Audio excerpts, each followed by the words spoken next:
another enriching session of the Right Circle. This stellar literary initiative by the Prabhat Khaitan Foundation provides a unique and informal setting where authors and readers come together to engage in a meaningful conversation. Today's event is in association with Hotel Crystal Palace, Hospitality and Venue, media partner Dainik Jagran, and with the support of tireless efforts of Ehsaas Women of Meerut, that is Dalmia and me. This event is held under the gracious patronage of Shree Cement Limited as their CSR initiative. This evening, we are delighted to be witnessing a captivating conversation between an esteemed author, Neelima Adhar, and the conversationalist Pooja Jain. A heartfelt welcome to both of you. Please can you start? 1980s. PKF organizes authors' meet, book launches, literature fests, panel discussions, boutique festivals, and events of performing arts. Music is a vital organ of Prabhat Khaitan Foundation body.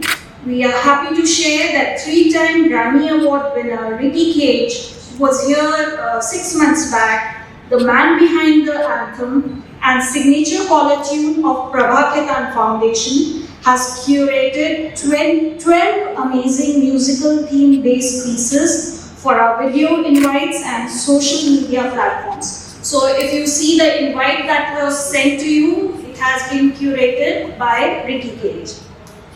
Now allow me to introduce you to the guest of today, Miss Neelima Adhar. She's also Ehsaas Women Delhi and National Convener for NCR Prabhat Khaitan Foundation. She wears many hats to her name. Neelima, daughter of renowned Marwari industrialist R.K. Dalmia and poetess and novelist Padma Bhushan Dinesh Nandini Dalmia. She grew up in a atypical Marwari household. She holds a master in psychology from Delhi University. Neelima has been inculcated profusely by her mother with a passion for both spoken and written word and divides her time between writing and pursuing her interest in poetry, philosophy, and paranormal. Her writing has earned her the tag of agent provocateur and perhaps one of India's most fearless authors. We'll just see that in the context. When she wrote her first book, Father Dearest, The Life and Times of R.K. Dalmia in 2003, it scaled the bestseller list and she was labeled a daredevil family chronicler who had exposed some fiercely guarded secrets. Her second book, a novel, Merchant of Death, which also received wide critical acclaim. The Secret Diary of Kasturba is her third book and that promises a fly-on-wall peep into the life of Mahatma Gandhi's wife. Her fourth book, Radha, which we are discussing today, Radha, the Princess of Barsana, published in 2024, is the eternal love story of Radha and Krishna that is complex, exhilarating, erotic, and heartbreaking. A passionate people watcher, Neelima ji is drawn to oddities and thrives on writing about personalities and human behavior, from the quirky to mysterious to bizarre, a subject that she does chillingly close to the bone. So if you follow her on Facebook, you can read whatever I'm saying about her, you'll be able to make out that it's absolutely true. She's keenly involved in the promotion of art, literature, language, Indian heritage and culture. The moderator for today is Ms. Pooja Jain, post-graduation in Public Relations and Advertising with a degree in Computer Programming from NIT.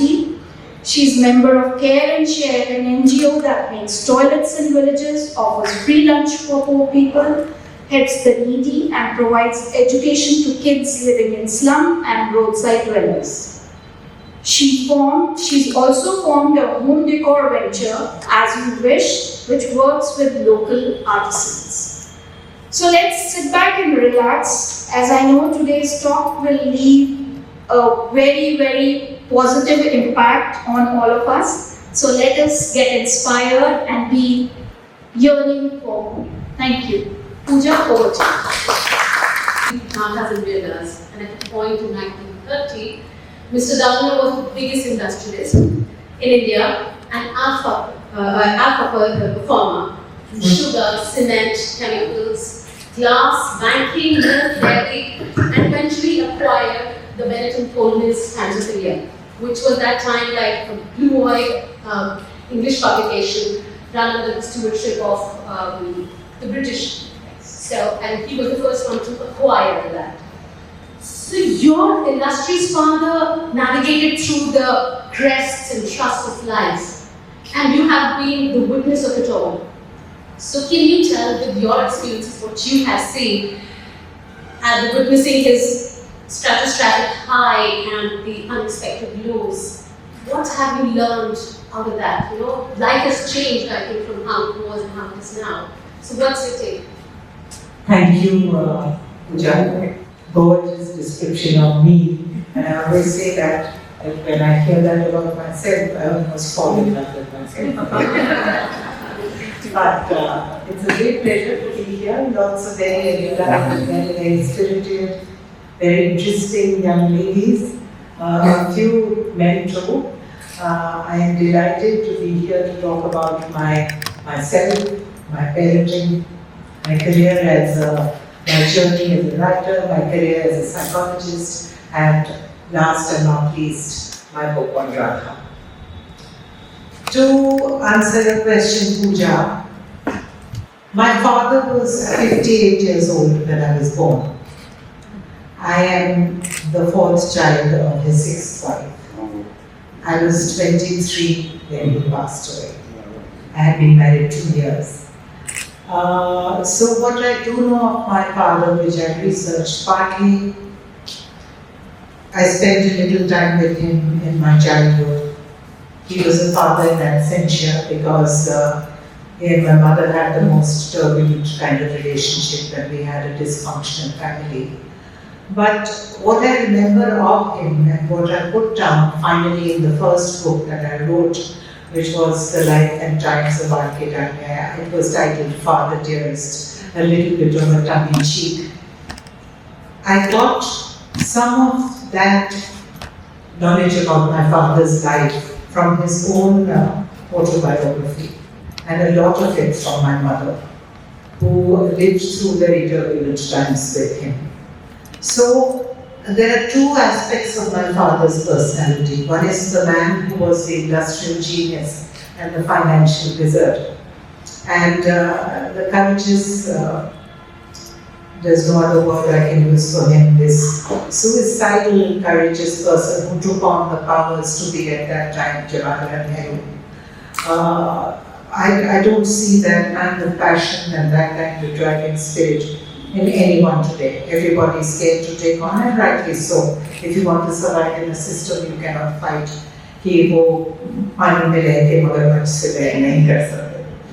Anyhow, what I admired most about my father was his fearlessness and his courage. He went down fighting like a gladiator, he never gave in. The biography that I wrote about him speaks about my own troubled childhood, my own struggle in a family of 7 siblings. I was the one in the middle. My mother heavily biased against the girl child, but we survived, and we survived well. I grew, I fought myself, my way out of that jungle, if you want to call it that. I inherited the fearlessness from my father, the survival instinct from my mother, and most importantly, I inherited my ability to write from my mother. So if I look back, even though it was a troubled childhood, I have many, many things to be grateful for. And to begin with, I am grateful for the way I look. I look just like my father. And I'm grateful for what God has given me, that I can sit before all of you today and speak about it with pride and with happiness. That's lovely. So somewhere down, as I was reading up, it is said that if he hadn't fought the Times of India, things would have been different. His downfall came because he got into media. There were so many businesses that were all doing well, the cement, the glass, the dairy, all doing wonderfully well, record-breaking history and turnovers. But his venture into the media was the reason for his downfall. Is that a fact? But circumstantially, if you examine his life, you could say that his downfall began when he stepped into the media. But I wouldn't say that was singularly his downfall. Because my father was an extremely egoistic, megalomaniac kind of person who thought nobody rivaled him or equaled him. He had political aspirations. At one time, he thought he deserved to be finance minister, if not prime minister of India. So the reason he bought over Bennett Coal members because he believed that if you want to control the people, you have to have control over the media. And I'm not wrong if I say that the present government completely controls the media. So that was the reason why he got into the media. His downfall came because of his personal antagonism with Nehru. Whether or not he was part of the media, it got aggravated because he spared no chance to lambaste Nehru. And because my father was very close to Jinnah and to Gandhiji, he always believed that the rightful prime minister should have been Jinnah and not Nehru. So that was a huge clash of identities. Nehru was an equally petty, I won't say equally petty, but Nehru was a petty, vengeful, very vindictive man. I'm not trying to glorify my father, I'm sure he had his faults. But my father was the title who would he would have battled anybody. So it wasn't the media that caused his downfall, but I would say it was definitely one of the instruments that aggravated it. And in today's time, reading as a habit and practice is perhaps no longer being nurtured the way it was, or the way your mother brought you up, influenced, I'm sure you are, by her writing, things of how she brought you up. In today's time, that's missing. So, what do you think? How can we get this on the correct path? How can we promote reading that? Yeah. So what would you say to extol the virtues of reading? What can be done to restore and promote it? See, I differ with you on this, Pooja. There's a huge revival of the interest in reading world over. There is a huge revival. And you can say that because of audible books and because of Kindle, it's become so much easier for people. You don't have to have physical books to be able to read. So in my opinion, there was a bit of a slump. There was a time when readership was going down, but I think that is on the mend. And if I look at my own journey as a writer, I write to the youth. I write to the future of the nation. Because I feel that if I am able to get my message across to them, and if they are convinced by what I am saying, then they will carry forward ideas of reform, ideas of revolution, ideas that will improve themselves as human beings, as philosophers, as successful leaders, whatever. So I have noticed, and one of the testimonies for that is, and I'm not bragging when I say this, I get a lot of young people telling me that, we are not readers, but there was something so compelling about your book that it was impossible to put it down. So, in my opinion, if every book, and now there are 4, I'm able to convert at least 50 non-readers into readers, we have begun a revolution. That's lovely. But what I was trying to address was the print media. You said yes, kids are reading on Kindle, kids are reading, they're not reading, they're listening to audiobooks. So it's the book which is out, it's the tablet which is in. So that feel of reading a book and a book, that seems to be like a damn pleasure. So should we revive it, or is it okay for it to go the way it is, especially with AI and chatbot coming in? What do you see the future of young writers, fiction, non-fiction, or poets? Means, do they have a future, or is AI going to write all the new stories and novels and anything that's generated? Because this is what is happening with the digital media. I agree with you, and AI is one thing which I feel is a menacing threat that all of us eventually will have to face. I dread to think of a day when I will not be a person anymore and I will be replaced by a software system that can just be fed into ideas and a book will be produced. But Absolutely. of course, we're looking at that 20 years down the line. Hopefully, I don't live to see that day. But the other aspect of this is, which I get a lot from now, is because there are a lot of people who are environmentalists who are opposed to the idea of cutting trees to print them onto books. The second thing is, which is much more practical and a much more challenging situation is, I have lots of friends who say that we don't have the space to store books anymore. What do we do? Yeah. So we can carry a Kindle which has 40,000 books on it. And I myself have some friends who are vegan and who don't wear leather and who don't, they have those crazy eccentric restrictions on themselves. They say, but we never buy a book because we don't promote the cutting of trees and paper. So that is the challenge. I still belong to the school where I need a book in my hand, I need to stay, I need to hold it, I need to be able to connect with it, to romance the book and to be able to read it. So I can never read on Kindle, but I think my generation is slowly and sadly being replaced by the ones who are happier to read on Kindle. Okay. Yeah. So talking about your book Radha, means when I read it, the first chapter is Adam Radha, the most beautiful, the molten golden body, and beauty of it was talked all over Prasanna and Vrindavan. And then I saw you, I was like, my God, you are the Radha. Oh my God. Oh my God. I want to be a man. It was a beautiful journey reading the book through. Like, tell me, what inspired you to write Radha? Means, why Radha? So this is a question that I love to answer.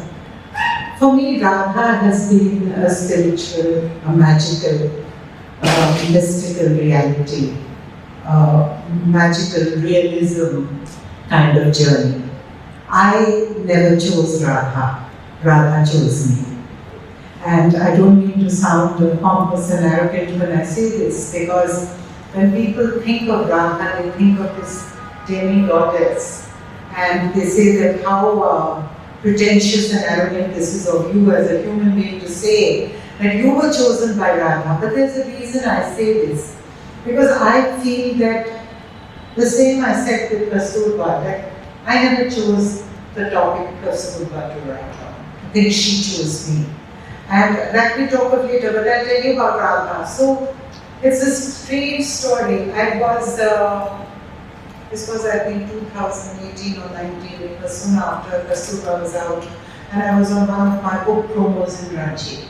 And as you know, or probably you will know, that I have a deep interest in paranormal and surreal happenings and alternate realities, and I feel that there are too many other realities around us which we are unaware of, and we are fortunate if we can tap into even one of those. So for somebody like me, I was on one of these trips and I met a psychic there in Ranchi. And after my book event was over, he was just some regular looking person.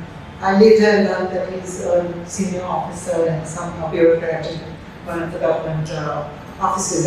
And he said, I want to talk to you after the book, and he came and chatted with me, and he said that, he told me 3 or 4 things. He said that, I am a little bit of a psychic and I'm more interested now in the paranormal and Paranormal again becomes a very restricted thing. I talk about a very mystical, psychic realism.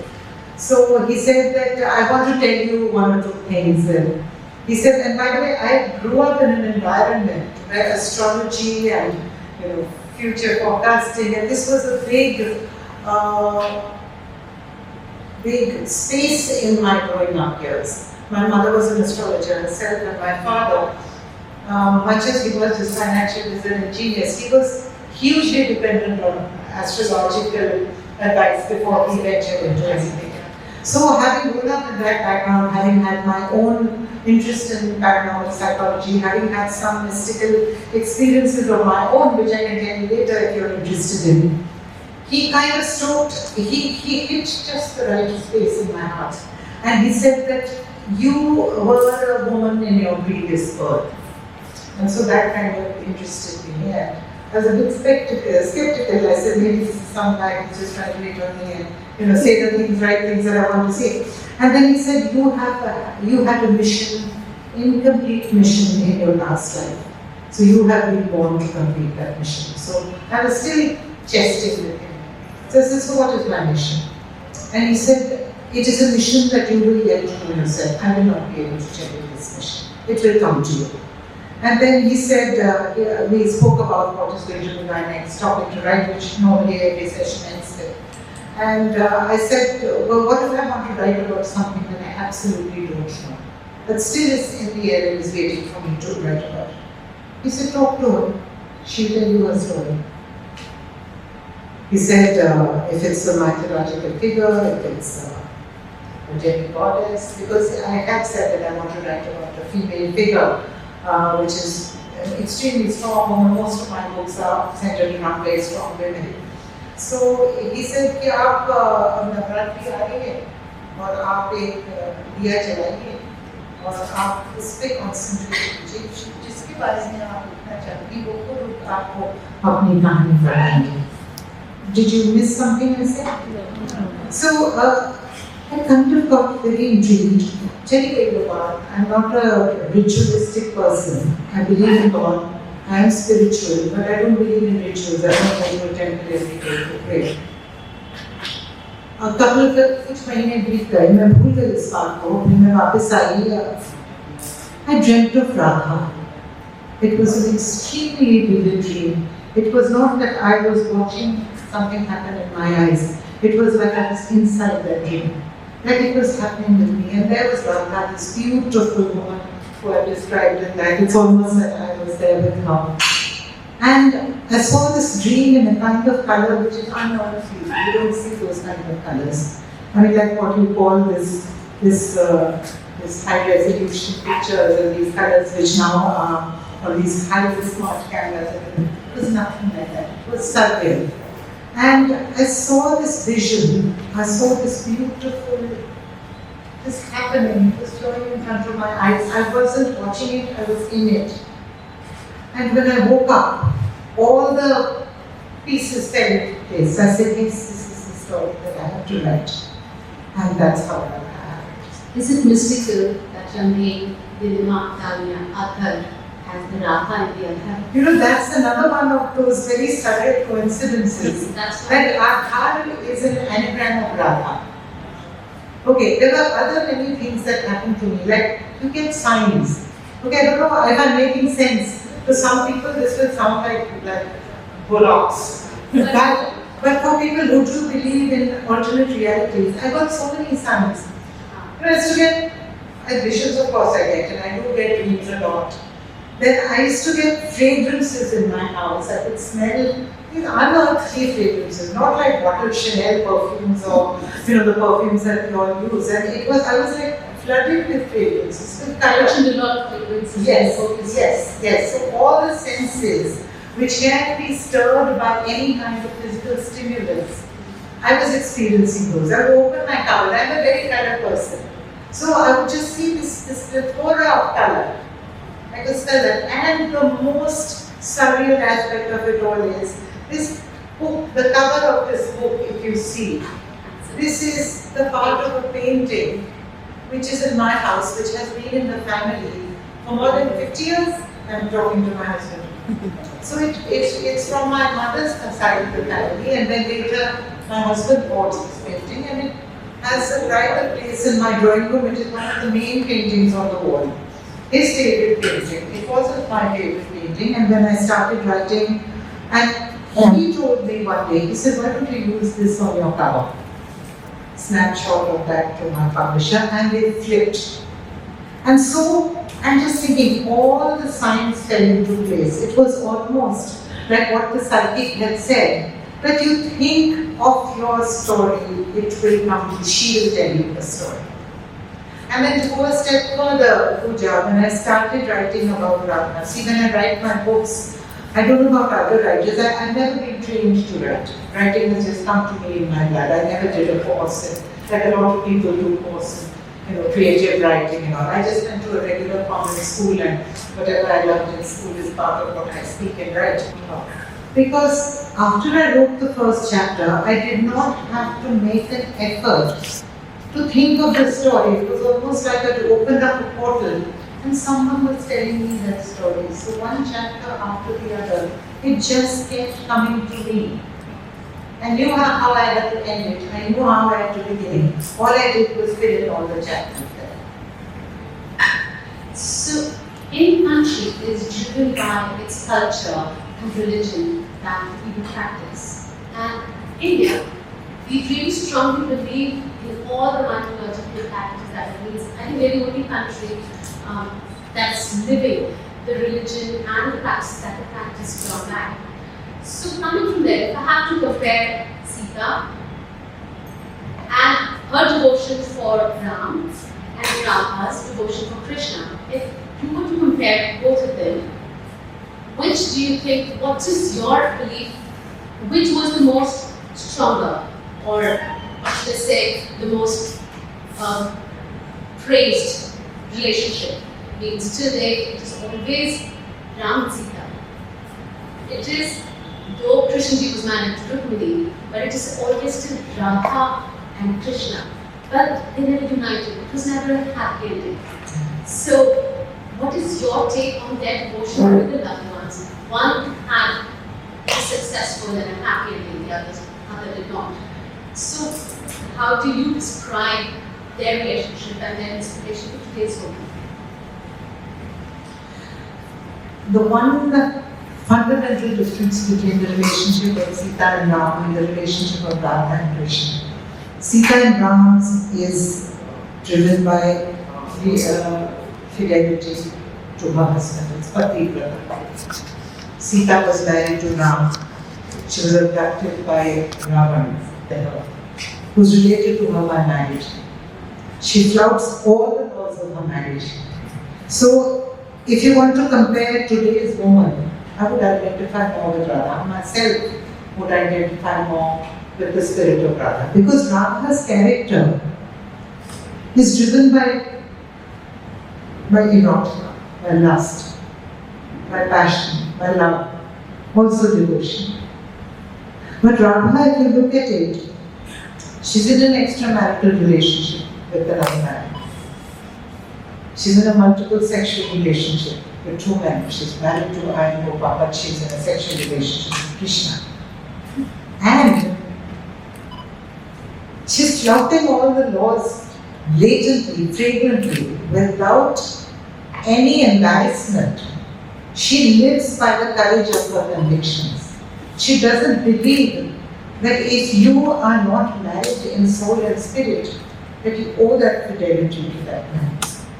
So, if you ask me, in essence, today's woman doesn't believe in marriage, which is there per se as an institution, nor does today's man. Yes, I believe that today's woman, she will only get married to a person with whom she has a heart and soul to give it to. So it's not always a No, I'll rephrase that for you. Today's woman, whether she's in a marriage with a particular person with which she's supposed to be loyal, there's supposed to be fidelity, she's not governed by that. Therefore, I feel that 5 years hence, I myself feel that in all the children that I see, my children's age, the institution of marriage is actually crumbling. So I won't be exaggerating if I say that either they're all in extramarital relationships, or they've just gotten out of it, or they want to be in. So it's rare to find a couple which is in a completely happy union, I would say, where there is no infidelity on either partner. I would say I would count those few on my fingertips. I can't make a generalization, but from what I say in my own social media, I feel that whole institution is crumbling. And when we talk about Kasturi Gandhi, as you've written about her, and very little is known about her. So would you enlighten us, if you want to tell us the personality that she was, being married to Mahatma Gandhi? We just know a lot about him, but definitely about her. So what kind of lady was she? What is it? So even I had this misconception when I started reading about Kasturi, and a lot of us were influenced by Richard Attenborough's film on Gandhi. In fact, our Prime Minister said that nobody knew Gandhi till Richard Attenborough had made that film. He made that huge gap. Anyway, jokes apart, Kasturi was not the woman that she was made out to be. She was not this Lincoln, this woman who was a doormat in Gandhi's life. Kasturi was an extremely spirited, self-assured woman who was conscious of her sexuality and who was she could not have been turned into a doormat. So hers and Gandhiji's relationship was a turbulent kind of relationship, unlike what it is being shown in the films. So I was pleasantly surprised to see that part of Kasturi, and my complete adoration for her comes from the fact that she had to deal with we all dealt with the greatness of Mahatma. But she had to deal with the commonness, the ordinariness of the man by the word called Mahatma. She was the only person who had to deal with it, she and her sons. And for a woman to be able to withstand, I mean, for herself she can withstand as much atrocity on herself, but for her to be able to swallow the atrocities on the children, I think that is the greatest torture any woman can have gone through. And Kasturi did it till the last of her life. Also, Gandhiji he was engaged in these absolutely bizarre sexual experiments where he wanted to test his celibacy. I don't know if you're aware of it, Pooja, but I think you should read his biography because there are some scandalous things there, much more scandalous than the erotica between Radha and Krishna. So she had to deal with all of that. He was always surrounded by women. He wanted to be celibate. So the celibacy was confined for his wife. But the whole time he was only surrounded by women. He broke, Gandhi's life is also full of contradictions. He broke the salt law, and yet he preached that namak chodo. So he defied the British to break the law where they prevented people from getting salt. And he preached in his sattvic diet, he gave up salt. I mean, look at the contradictions. He was so supremely generous to other people's children, and he said he was the greatest proponent of the Suhail Kutumbakam, the whole world is my family. But he was so unjust and cruel to his own sons. And so where is that? She had to deal with all of that. What a woman she was. And in my opinion, I go even a step further, that I feel that Gandhi would not have been Mahatma if he was not married to Kasturi. Behind every successful man, there is a woman. Talking about Father Dearest, your first book, tell us something that we don't know. I haven't read the book, but I'm sure it could be some of your favorites in the book. So the first thing I tell everybody when I talk about my father is that I am a product of polygamy.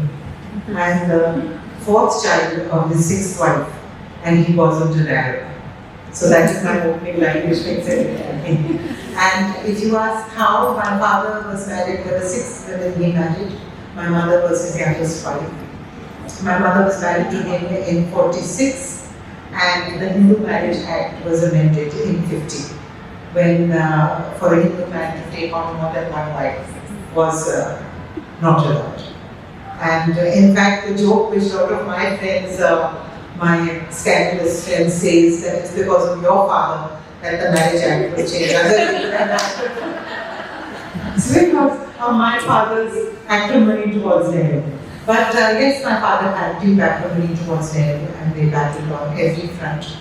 His ideology was different from Nehru's. Nehru looked down on people who did not have an Oxford-Cambridge education tag.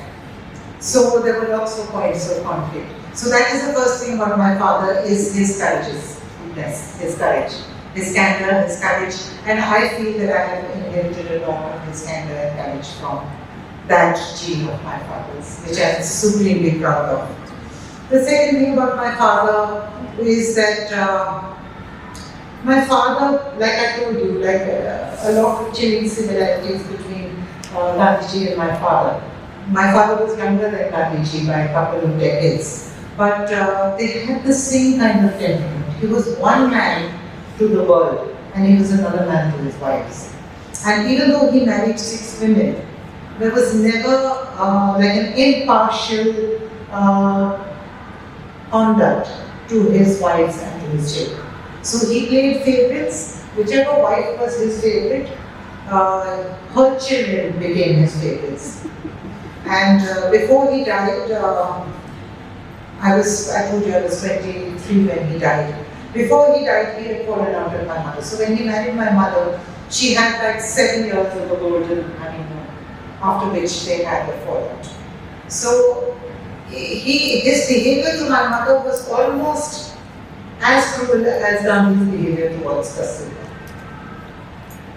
So I found, and that's why it was easy for me to do the life of Kasturba, because I found those strong threads of similarity. The major difference, of course, was that my mother was a highly educated woman, whereas Kasturba was illiterate, and she shunned away from education. So apart from that, there were her life experiences are very similar to the life experiences that my father had or my mother had with my father. So, and talking about your kids now, describe more about, I believe, yes, you have a son and a daughter and your grandmother. So, let's know more about your kids and their upbringing and what they are doing and how you have nurtured the reading, writing, art in them.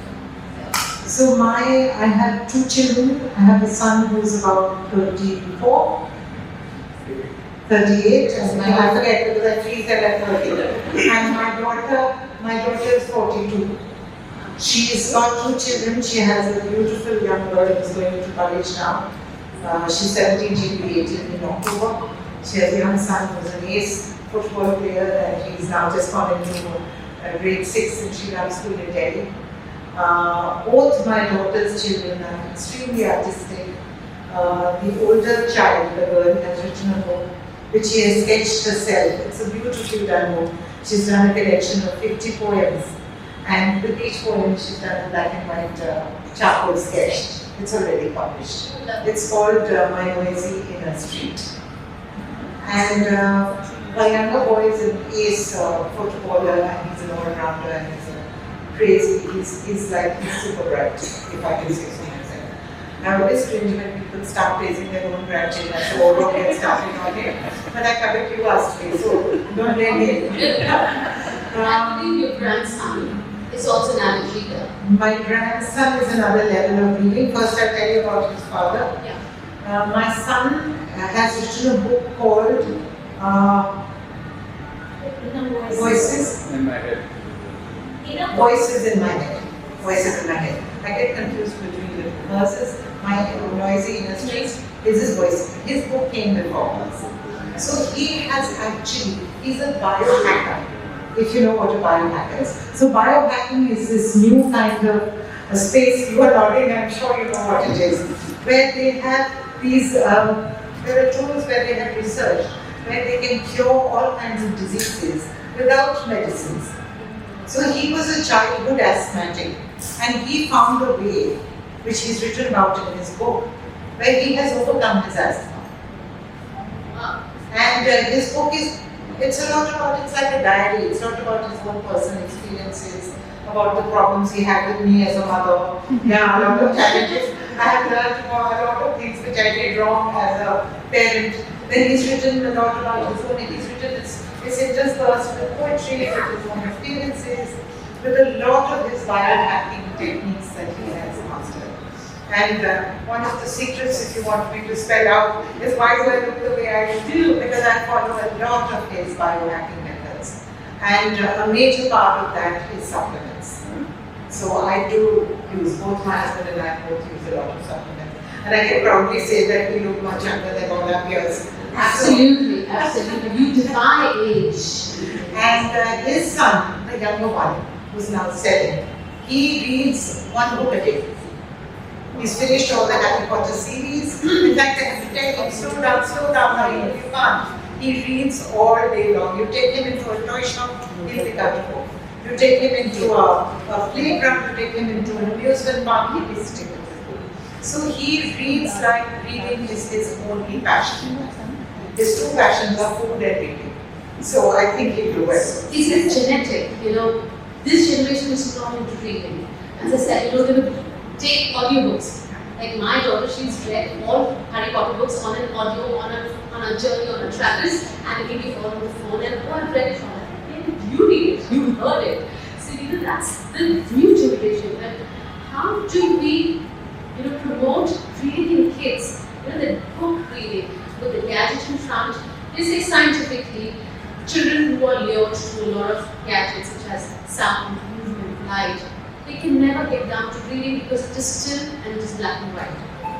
So this is true. And one of the things which both my children, in fact more my son than my daughter, practices, that they are not allowed gadgets at all. He has 1 hour of TV time and he's not given the phone at all.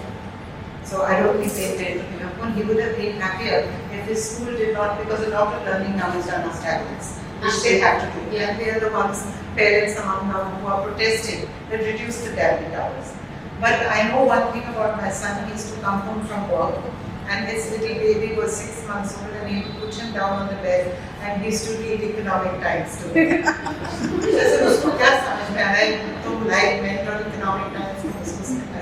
But the point I'm trying to make is they inculcate the reading habit. And it's us, we inculcate the reading habit in our children.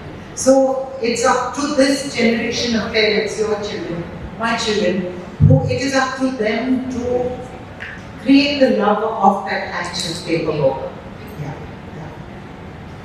In fact, he checked with me because he said, he goes with Peter, my grandson. So aapne go, you haven't read Harry Potter. I said, no, I do, my eyes are hurting and the water. So he says, he made his father download it for me on Audible. And every day he comes, okay, so what is your progress on the first book? That's my son, my grandson who's like that. Yeah. So here we are. So anybody from the audience, if you would like to pose a question to anybody, anybody? I'd like to hire Ruchita. It might come across as a little invasive, so please feel free to refuse to answer this. But it's just interesting how you mentioned that your father was an ardent believer in astrology, and your mother was an astrologist. Didn't that initiate a kind of heavy codependency between the two instead of... In fact, if anything, it made them more apart. My mother learned astrology to be able to predict for him. He had an in-house astrologer.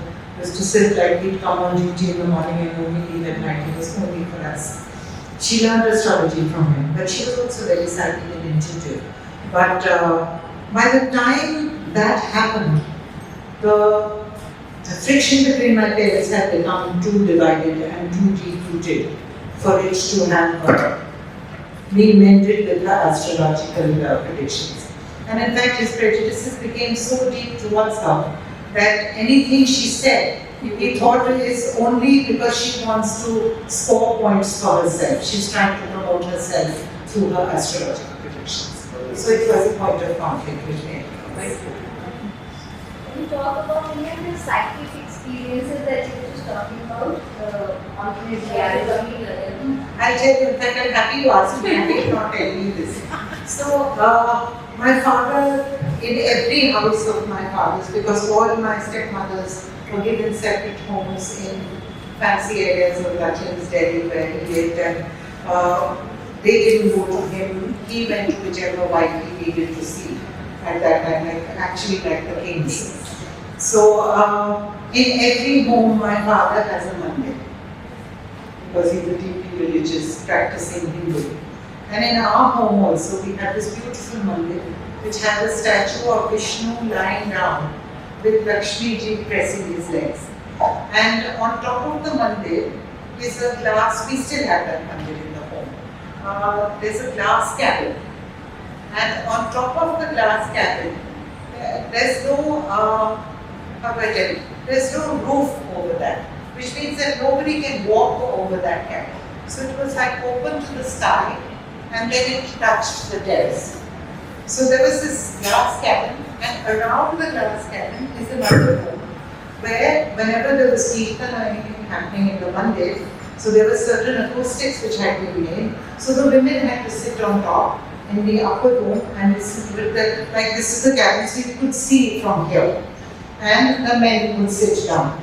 So all 7 of us, 7, me and my 6 siblings, used to play a lot in that upper part of that house where the mandir was, and look down and do all kinds of games that I can see. And in one of those days, I must have been about 8 or 9, 8 I think I was, and I was fighting with my brothers and they wouldn't let me into the room. But I pushed that glass door in and I fell into the mandir. Now that ceiling from there must have been at least 15 feet high.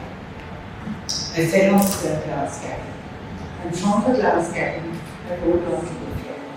So that glass didn't break, and I fell on the marble floor, and of course I fainted, and everybody came and they thought me to Papa to this earliest day.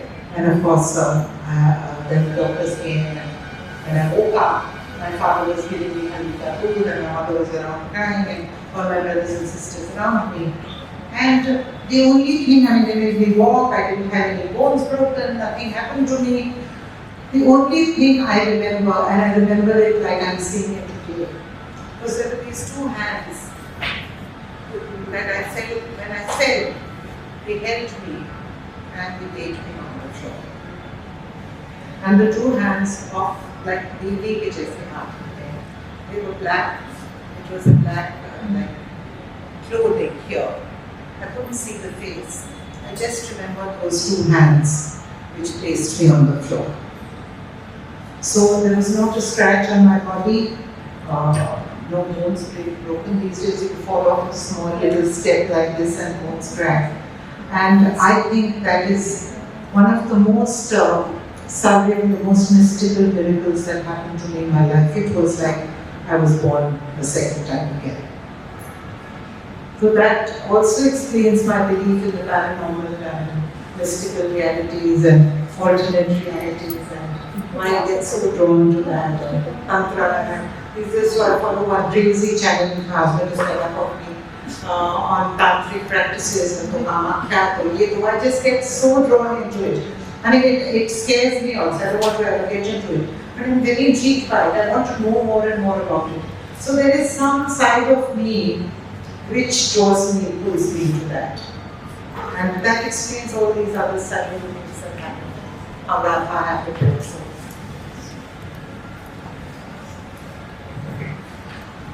Hi, it is always a pleasure to listen to you. My question is, like, you have written Radha. So is it a fan fiction or have you researched Radha? Like, is it whatever you have written in this book, has it actually happened? Or this is like you said that it was told to you by Radha, or it just came to you? So I'll tell you the parts which I have not found in my research, which have just come to me in my story. There's no story about Radha's husband, which was also one of the very intriguing aspects of my research. I did want to know what happened to Radha. How come she was allowed to so flagrantly defy all the laws of marriage, and how come nobody ever objected to it? So that part of the story I created. The other part, like Radha is 13 years older, like Radha was born, she wasn't born out of a human being, she was found on lotus by her parents, the king and queen of Barsana. Like Radha was married to Yashoda's brother, like Krishna and Radha's erotic love stories, all that has basis in my research. But the other things like Radha's diary, the very prominent part in the book which you will read about, there's no mention of her.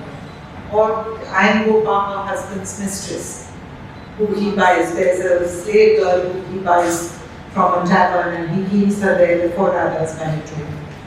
I have found any evidence of that, but I have created that story because it was customary for tribal heads to have more than one women.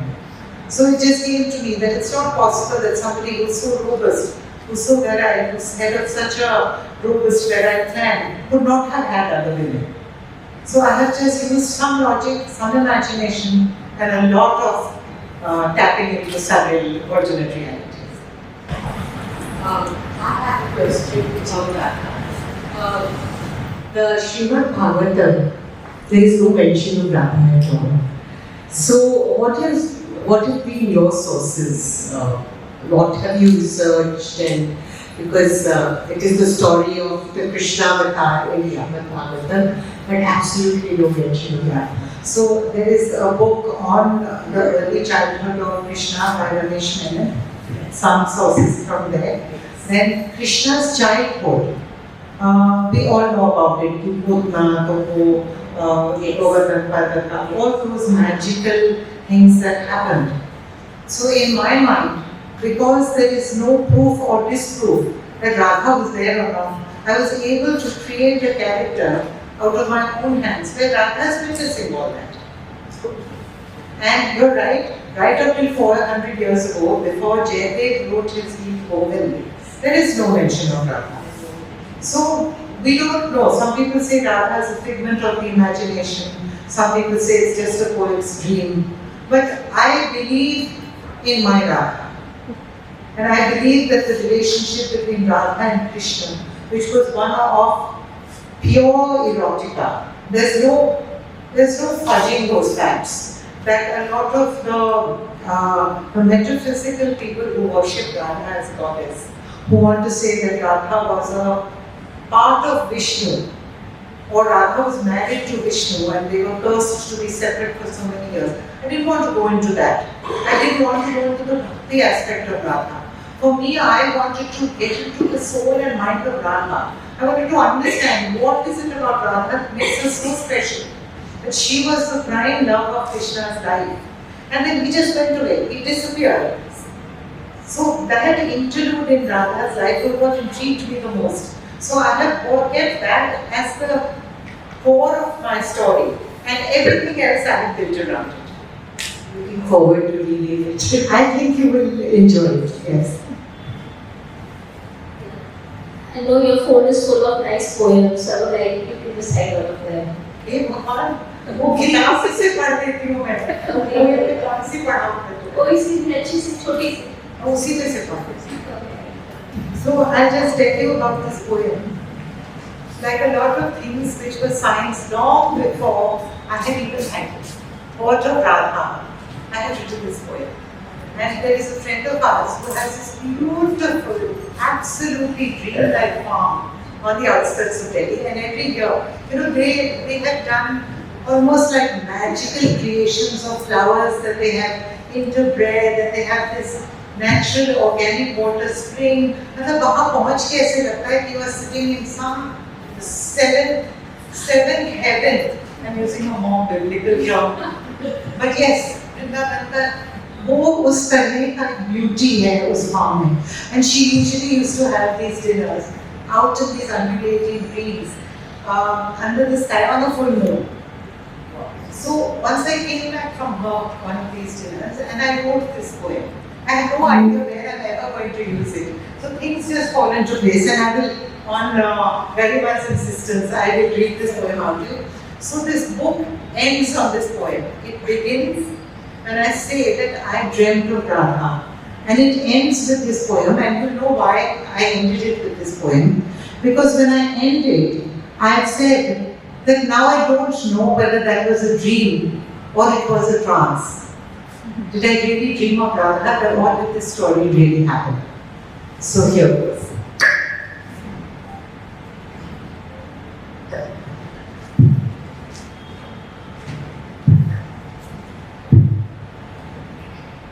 So it begins with now I don't know. Was that a dream or was it a trance? The babble of a book.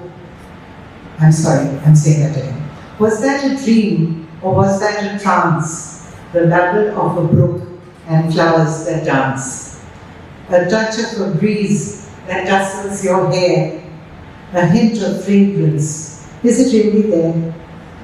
The green, the red, the violet and blue, colors that only a master can brew. But you have painted a canvas so real, dewdrops on grass, or are they pearls? And nature beckons at its pristine best to lie on your back inside God's own nest. A sky full of flowers, a sky full of stars, the night strums a tune. Hark, it's a melody, the song of the moon.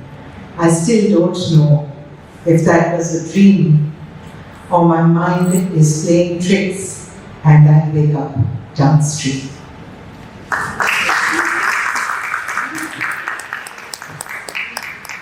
Thank you to Neelima ji and Pooja Jain. I would like to thank our distinguished associate, Hotel Crystal Palace, media partner, Terry Jabra, and our patron, Shri Sunat. Last but not the least, thank you for being a wonderful audience, for patiently taking the time out on a busy weekday and gracing today's event. We are pleased to felicitate the author with Ponadai. It is a shawl adorned around the shoulders of dignitary, who is being honored, a tradition mainly in southern part of India. In history, the elite Brahmins of Tamil Nadu wrap their shoulders with a single piece of cloth known as Angavastram. Like in many other cases, costumes were reserved only for select upper class caste sections till modern Indian history. The literal meaning of the word Ponadai is precious golden cloth. I would like to call upon Mrs. Sunita Garg to felicitate our constellation and with the beautiful Ponadai